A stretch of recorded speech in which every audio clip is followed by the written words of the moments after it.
수강생 여러분 안녕하십니까. 널널한 개발자입니다. 오늘은 2024년 1월 30일입니다. 오후 3시 5분이고요. 백엔드 개발자로 취업하고자 하시는 분들에게 정보를 좀 하나 드리려고 마이크 앞에 앉았습니다. 미리 좀 말씀을 좀 드립니다. 엄밀히 말해서 내 돈 내산입니다. 저는 지금부터 제가 하는 얘기들은 제 의견이고, 그 다음에 이제 저는 그 자바의 신 이상민 저자님 강의에 대해서 소개를 할 생각인데, 요것과 관련돼서 이렇게 강의를 판매하고 있는 패스트 캠퍼스 측으로 제가 그 어떤 것도 제공받은 게 아닙니다. 저자님께 제가 영상을 볼 수 있는 권한을 제공받긴 했는데, 거기까지지. 그러니까 엄밀히 말해서 내 돈 내산이다. 완벽하진 않지만, 저자님께서 좀 보실 수 있게 해주셨어요. 그래서 일부를 보고 제 의견을 말씀드리는 거다라는 점을 먼저 알려드립니다. 백엔드 개발자로 이제 취업을 하고 싶다, 이런 얘기들, 이런 바람이야 모든 지금 교육받고 계시는 취준생분들에게 공통점이겠죠. 나 여기에 꼭 어디 좋은 대부분 또 바라시는 게 네카라쿠베 토닥양가 그렇던데 그런 데 가고 싶어 하실 것 같아요. 그런데 이제 항상 중요한 게 뭐냐면은 저는 이렇게 생각하거든요. 그러니까 차별화 전략을 좀 가지고 가셔야 되지 않겠냐. 그러니까 이제 기업 입장에서 왜 당신을 뽑아야 되는가 스스로 생각을 해보세요. 내가 왜 이 기업에 도움이 되는 인물인지 스스로 정의해서 말할 수 있어야 돼요. 그렇지도 못하면서 무조건 가서 생떼를 쓰듯이 저 뽑아주세요 이러시면 당연히 안 되겠죠.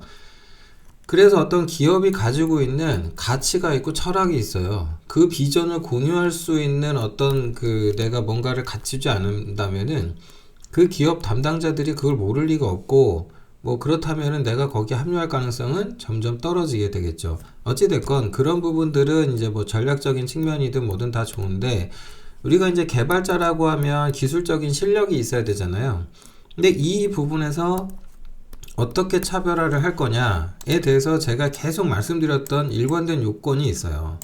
그게 뭐냐면 첫 번째로는 이거였어요. 일단은 차별화가 되고 싶다 그러시면 지금 딱 여기 보면 스프링 프레임워크에 대한 이해, 물론 이제 지금 백엔드 하면 거의 대부분 이제 자바를 생각하시니까, 그러면 이거 가지고 간단하게 쇼핑몰 정도는 만들어 가지고 프로젝트를 하나 자체 포트폴리오를 하나 만들어서 가져가시는 정도의 노력은 이제 학습은 하셔야 될 거 아니에요. 그러면 딱 보면 이제 쇼핑몰이라는 게 여기에서 이제 기본적인 기능 같은 거 생각해 보면은 이제 장바구니 같은 거 있을 것 같고요. 근데 그 전에 이제 사용자 인증이라는 개념이 있겠죠. 이제 이런 부분들. 그래서 이제 요런 부분들. 이 인증이라고 하는 부분도 기본적으로는 이제 아이디하고 패스워드를 가지고 인증을 할 텐데, 요걸 조금 어려운 말로 하면 뭐가 되냐면은 지식기반 사용자 인증이라고 불러요. 그러니까 인증을 하는 방법, 이 사용자 인증 방법이 여러 가지가 있는데, 그러니까 이제 이게 지식기반 인증이고 소지기반 인증이고 생체기반이 있고 위치기반 정도가 이렇게 네 가지 정도가 있어요. 특히 여러분 이제 QR 코드 같은 거로 어디 이제 출석 체크 같은 거 하잖아요. 그때 이제 GPS 정보를, 위치 정보를 입력을 받죠. 내가 수업을 들었다. 이제 훈련 받는 교육기관 가가지고, 그래서 출석할 때 QR 출석하고, 거기서 나 출석했어요 할 때 그 위치 신호까지 같이 맞아 떨어져야 이제 출석이 인증된다거나 이런단 말이죠. 아무튼 그래서 이제 그런 부분들에 대한 얘기가 있는데, 그 얘기는 이제 보안으로 조금 넘어가는 얘기니까 여기까지만 하고요. 어쨌든 사용자 인증 체계를 만든다고 했을 때는 대부분 이제 지식 기반 사용자 인증 체계를 활용을 합니다. 그래서 이런 부분들을 만들어 놓으면은 이제 갑자기 이제 여기서 인증 체계가 딸려왔다라는 거는 이제 보안이라는 게 딸려온다는 거고, 이 보안에서 인증 체계가 적용되면 그 결과적으로 어떤 게 이루어지는 거냐면 접근 통제가 이루어져요. 그러니까 모든 서비스에 내가 다 접근할 수 있냐? 그건 아니죠. 어떤 데는 되고 어떤 데는 안 되고, 들어가지기도 하고 안 되기도 하고. 그래서 이제 이런 부분들까지 다 구현해서 소위 이제 요 위에 스프링 프레임워크를 이용해서 포트폴리오 프로젝트 하나 만들고 인증체계 적용하고, 이거는 기본이죠. 여기까지는 해놓고 이제 취업 시도를 하시잖아요. 그리고 이제 이러다 보면은 사실은 이제 취업 시장에서 경쟁력을 가지려 할 때 보통 이제 스프링 나왔으면은 이제 또 딸려 나오는 게 이제 JPA죠. 그러니까 뭐 영속화에 관련된 기술 얘기를 하게 되는데, 얘가 이제 SQL을 몰라도 되는 이것에 대한 이제 추상성을 제공하다 보니까 생산성이 훨씬 높아지게 되는데, 면접 볼 때 사실 이 SQL 부분에 대해서 많이 물어보거든요, 또. 특히 조인 부분이나 뭐나 이런 부분 생각하게 되는데, 이 JPA만 가지고 뭐 얘가 알아서 해주니까 이제 그렇게 하셔도 되겠지만, SQL에 대해서는 기본적으로 알고 가는 게 이제 당연하다. 근데 JPA를 쓰다 보면 늘상 딸려오는 문제가 하나 있습니다. 이제 N+1 문제가 있는데, 이런 부분들에 대해서 이슈사항을 알고 이제 면접 준비도 하고 이래야 된단 말이죠. 이 N+1 문제라고 하는 거는 당장 여러분이 전형적인 게시판 하나만 만들어도 경험할 수가 있습니다. 제가 백엔드 개발자로 취업하려면 이 전형적인 게시판 정도는 금방 만들 수 있어야 돼. 그랬더니 도대체 전형적인 게시판이란 무엇인가요? 네, 지식 기반 사용자 인증 적용되어 있고요. 파일 첨부 가능한 게시판이면 될 것 같습니다. 글 작성에 대해서는 이제 에디터가 있어야 되는데, 이 에디터까지 붙여본 경험이 있다면 좋겠어요. 이거는 이제 오픈소스 에디터를 갖다 사용하시면 되겠죠. 이제 프론트 단을 직접 개발할 건 아니기 때문에.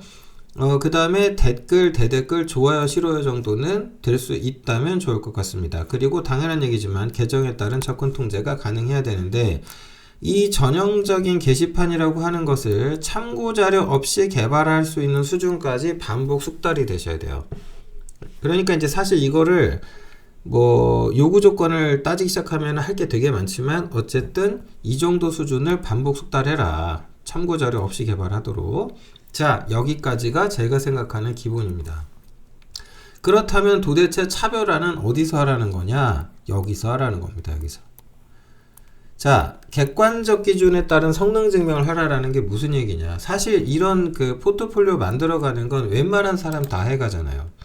근데 실무라는 건 말 그대로 실제로 어떤 업무상의 일이기 때문에 배우는 과정과는 전혀 다른 또 다른 뭔가를 경험하게 된단 말이죠.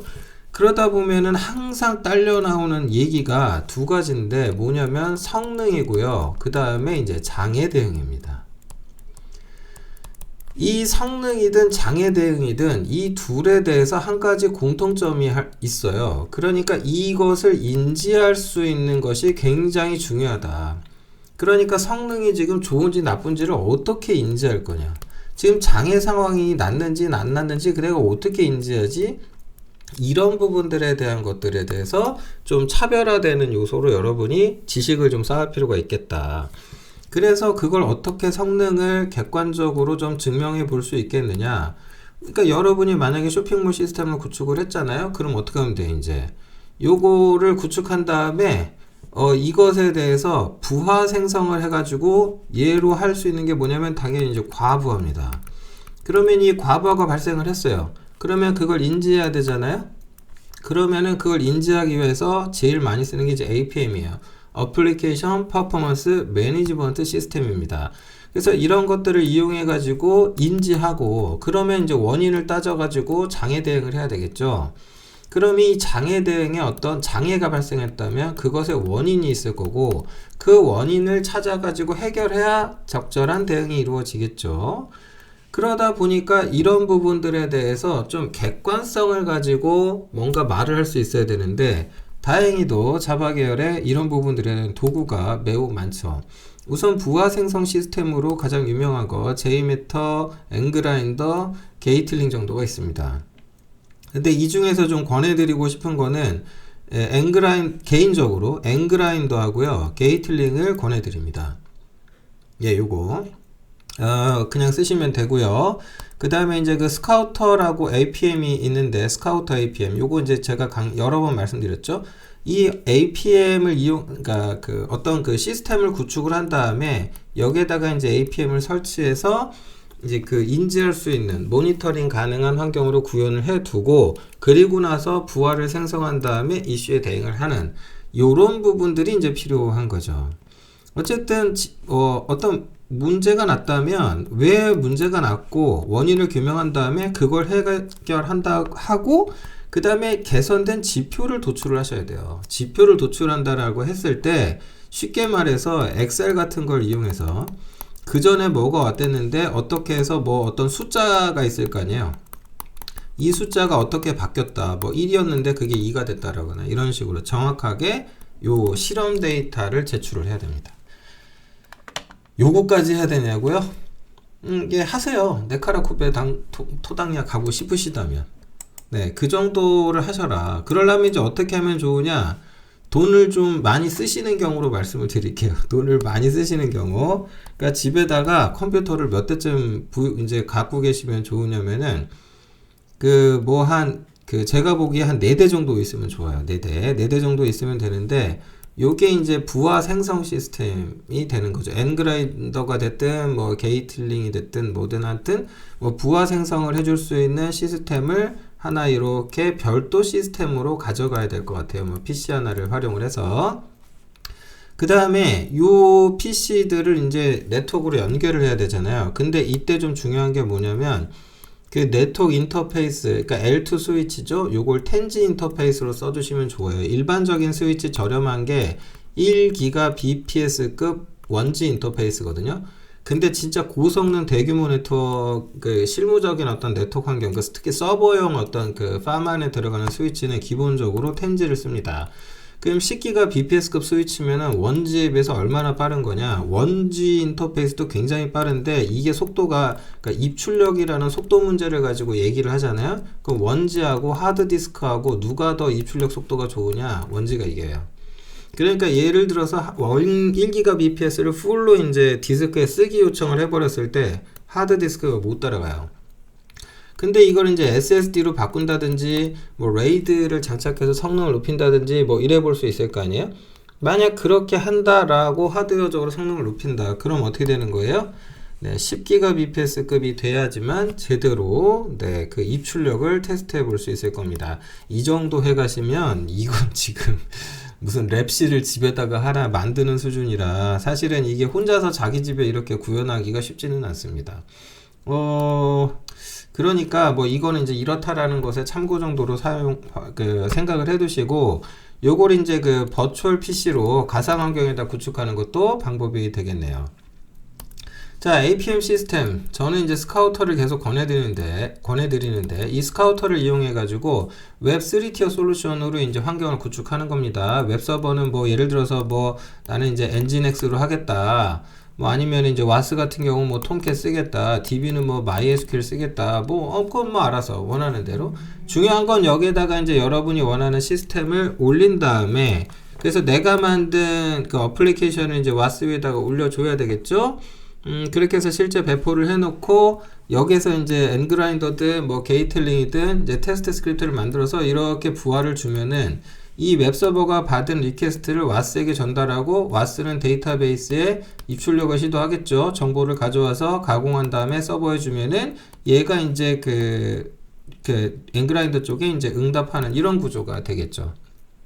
사실 웹 클라이언트는 이거는 뭐 그냥 브라우저로 내가 이제 이런 데 접속해가지고 뭐 손으로 타자 쳐보고 뭐고 확인할 수 있잖아요. 부하를 생성시켜 놓고 이때 이제 이걸로 지표 데이터 결과를 뽑을 수도 있지만 그냥 무식하게 부하를 걸어 놓고 체감을 해볼 수도 있잖아요. 네, 내가 이제 글을 좀 써본다거나 그랬을 때 반응이 어떻게 나온다든가 이런 거를 경험해 봐야 진짜 경쟁력 있는 개발자 될 수 있다. 자, 요 그림 뭐 제가 맨날 웹서비스 구조 그릴 때 그리는 거죠. 예, 그때 이제 거기 확대해서 보면 여기 이제 APM이 들어 있었어요. 이 APM이. 그래서 APM 중에 이제 상용으로 유명한 것 중에 하나가 제니퍼가 있다. 공짜로 쓸 수 있는 오픈소스 중에 스카우터가 있고 얘가 하고 있는 모니터링 대상이 크게 보면 두 개인데 데이터베이스가 있다면 DB의 응답 시간하고 JVM 이쪽에 대한 어떤 내용을 모니터링 해가지고 얘가 이제 실시간으로 뭔가 보여준다, 인사이트를 제공한다 그런 얘기 했었습니다. 그러니까 결론은 이런 부분들에 대해서 여러분들이 뭔가 좀 정확하게 좀 알고 있어야 좀 차별화될 수 있다라는 점을 말씀을 드려요. 그래서 제가 책을 권해드렸던 게 이제 자바 트러블 슈팅이었죠. 이상민 저자님의 자바 트러블 슈팅 요 책을 굉장히 강력히 권해드렸는데, 요게 이제 스카우터 가지고, 예, 이 스카우터 APM을 이용해 가지고 이제 트러블 슈팅하는, 그러니까 시스템 장애 진단을 어떻게 한다라던가 이런 부분들에 대해서 이 책에서 다루고 있어요. 근데 이 트러블 슈팅이라고 하는 게 이게 짧게 책 한 권으로 말하기가 좀 힘들거든요. 근데 선생님께서 강의를 만드셨더라고요. 그래서 조금 저는 인프론에 올려주시나 했더니 뭐 패스트 캠퍼스 쪽에다가 올리셨더라고요. 오늘이 2024년 1월 30일인데 31일 내일까지 뭐 할인을 해주는 건 아니고 현재 가격들 유지해 준대요. 2월 1일부터 가격이 오른답니다. 네, 그러니까 혹시 구매 계획이 있으신 분들은 내일까지 사시는 게 좋을 것 같아요. 1월 중에 2024년 1월 중에 구매하시는 게 좋을 것 같다. 그리고 지금 여담인데, 사진에 역시 이제 포토샵이 좀 되어 있네요. 이거 넘어가고요. 자, 여기 이제 그 카피라이트가 있습니다. 한번 읽어볼게요. 성능 문제라고 하는 게 이제 DB, 네트워크, 메모리, CPU, 뭐 가비지 컬렉터, 스레드 등 정말 다양한 요소에 의해서 할 수 있다. 머리가 아프다? 결론이죠. 머리가 아픈 원인은 5만 가지가 될 수 있는 겁니다. 그래서 이런 부분들에 대해서는 사실은 이제 경험적이라고 할 수 있는 노하우가 상당히 중요할 텐데, 이 그 강사이신 이상민 강사님, 그러니까 자바이신 저자님께서는 네이버, NHN, 삼성, SDS 출신인데, 특히 이제 이쪽에서 아마 고생은 제일 많이 하셨을 것 같아요. 제 개인적인 생각인데. 네, 아무튼요. 그래서 이 강의를 좀 많이 권해드리고 싶어요. 자, 커리큘럼 보니까 이제 이런 내용들이 들어가 있는데, 우선은 제가 계속 얘기했던 부분이죠. 이제 스카우터를 이용해가지고 여기에서 이제 어떻게 이제 환경 세팅하고 뭐하고 이런 부분들을 다뤄요. 그래서 성능에 영향을 주는 요소는 뭐가 있는지 이런 부분도 짚어보고요. 그 다음 게이틀링을 이용해가지고 성능을 테스트합니다. 그러니까 부하를 생성을 하는 거죠. 의도적으로 이제 만들어야 돼. 그러니까 내가 왜냐면은 내가 홈페이지 같은 거 뭐 하나 그 쇼핑몰 만들었는데 거기에 이제 뭐 유저가 뭐 100만이 올 거예요. 200만이 올 거예요. 10명 오면 다행 아닙니까? 그러다 보니까. 그래서 이제 이제 설정 부분이든 뭐든 이제 그런 환경을 의도적으로 이제 부하를 만들어주고 나서 그 다음에 이제 성능상에 뭘 유의해라, 설정은 어떻게 해라, 이런 부분들을 디테일하게 이제 강의에서 알려주십니다. 그 다음에 이제 그 트러블 슈팅으로 나올 수 있는 어떤 전형적인 사례들이 있는데, 이제 스레드 문제냐, 이 경우에 이제 락이 걸린 경우, 데드락 같은 경우, 이제 이런 부분들을 어떻게 실습할 수 있는지, 그것도 이제 알려주신다고 하네요, 강의에서. 제가 강의 다 못 봤어요. 지금 조금 한 반 봤나? 네, 적당히 지금 조금밖에 못 봐가지고 요 뒷부분은 아직 못 봤습니다. 여러분도 혹시 구매 계획 있으신 분들은 보시고 의견 주시면 좋을 것 같아요. 강의 화면을 좀 미리 보면은 이제 요런 내용들이 포함되어 있다. 여기 보면은 이제 스트링 더하기 같은 경우 이런 거 하나가 뭐가 문제가 될 것 같나? 성능에 영향을 줄까? 네, 이런 부분들. 그러니까 코드 수준에서 필요하다면 디테일하게 내용을 설명을 해 주십니다. 그래서 선생님께서 이런 부분들을 잘 짚어주고 계시니까 관심이 있으신 분들은 꼭 한번 보시라고 권해드리고 싶습니다. 그리고 제가 이 영상을 촬영하기 위해서 자료를 찾다가 또 확인한 건데 요런 글들이 있더라고요. 한번 읽어보시면 좋을 것 같아요. 여기 이제 짱민 코드님이신 것 같은데, 엔그라인더를 사용하는 방법에 대해서 이제 튜토리얼 형태로 이제 올려두셨어요. 그래서 이제 요런 거는 엔그라인더가 뭐 하는 거구나, 어떻게 써먹을 수 있구나, 화면이 어떻게 생겼네, 한번 그런 차원에서 보시면 좋을 것 같아요. 글도 이제 2022년에 작성을 하신 거라 현행화가 많이 되어 있을 것 같아요. 많이 어긋나 있거나 그렇지는 않을 것 같습니다. 그 다음에 요거를 굉장히 저는 또 추천하고 싶은데, 에어루카라고 읽어야 되나요? 요 글인데, 엔그라인더하고 핀포인트라고 얘도 이제 APM이죠. 근데 이제 제가 이걸 권하진 않습니다만, 어쨌든 요거를 이용해 가지고 성능 부하 테스트 관련된 내용이 여기 이제 나와요. 근데 제가 이걸 왜 권해드리냐면, 여기 보시면 이런 식이에요. 자, 디테일하게 수치가 나와요. 그러니까 여기 블로그 가서 글을 보세요. 얼마가 방문하고 있는데 DAU를 어떻게 계산하면 대략 이러니까 피크 타임 때 어떨 것 같고, 이렇게 예상되니까 어쩌고저쩌고 블라블라 이런 말이 써 있어요. 그래가지고 요걸 수치적으로 계산을 해. 그래서 이렇게 테스트 계획 템플릿 해가지고 뭐 처리율이 어떻고 이제 이런 부분들을 수치로 만든단 말이에요. 자, 저는 이게 굉장히 중요하다, 의미가 있다라고 생각합니다. 취업 시장에서 백엔드 개발자로 내가 어떤 차별성을 갖고 싶으시다면 이런 거 만들어서 들고 가셔야죠. 저 그냥 뭐 그 쇼핑몰 만들어 봤어요. 이거 하나 덜렁 들고 가가지고는 좀 곤란할 수 있다. 잘 생각해봐라. 그 회사의 기업에서 뭐 기업의 어떤 이념과 나의 뭐가 맞다도 중요하지만 거기서 일하시는 분들의 동료로서 내가 자격이 정말 되는가, 자격이 되려면 어떻게 해야 되는가, 이런 부분들을 생각해야 되는 거거든요. 이런 부분들을 한번 고민해 봐라. 그러면 좀 좋은 결과가 있지 않을까 생각을 해 봅니다. 아무튼 이상민 강사님의 그 강의가 오픈했다라는 거는 좀 반가운 소식이기도 하고, 오픈하신 지 조금 됐어요. 네, 가서 보실 분들은 얼른 구매를 서두르시기를 권장을 드립니다. 영상은 여기서 마치겠습니다. 감사합니다.